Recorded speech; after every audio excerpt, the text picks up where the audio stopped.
এগৰাকী হিন্দু যুৱতীৰ মুখত ইছলামিক গজল। তোমরা শোনো গো মন দিয়া, মদিনাতে কাঁদেন নবী উম্মতের লাগিয়া। হোজাইৰ এগৰাকী হিন্দু ধৰ্মীয় যুৱতীৰ গজল শুনি শ্বেয়াৰ কৰিছে লাখ লাখ মানুহে। কুসুম নন্দী নামৰ যুৱতীগৰাকীৰ গজলে মুগ্ধ কৰিব আপোনাক। প্ৰথমে সম্পূৰ্ণ গজলটি শুনি লওঁ। আসসালামু আলাইকুম। তোমরা শোনো গো মন দিয়া, মদিনাতে কাঁদেন নবী উম্মতের লাগিয়া। তোমরা শোনো গো মন দিয়া,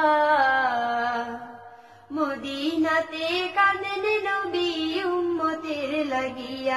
ও ভাই দরুদ সালাম পাঠাও নবীর পাগলে হইয়া। ও ভাই দরুদ সালাম পাঠাও নবীর পাগলে হইয়া। মদিনাতে কাঁদেন নবী উম্মতের লাগিয়া। তোমরা শোনো গো মন দিয়া, মদিনাতে কাঁদেন নবী উম্মতের লাগিয়া। ও ভাই বনের পাখি হইলে আমি যেতাম ওড়াল দিয়া। ও ভাই বনের পাখি হইলে আমি যেতাম ওড়াল দিয়া। মদিনাতে কাঁদেন নবী।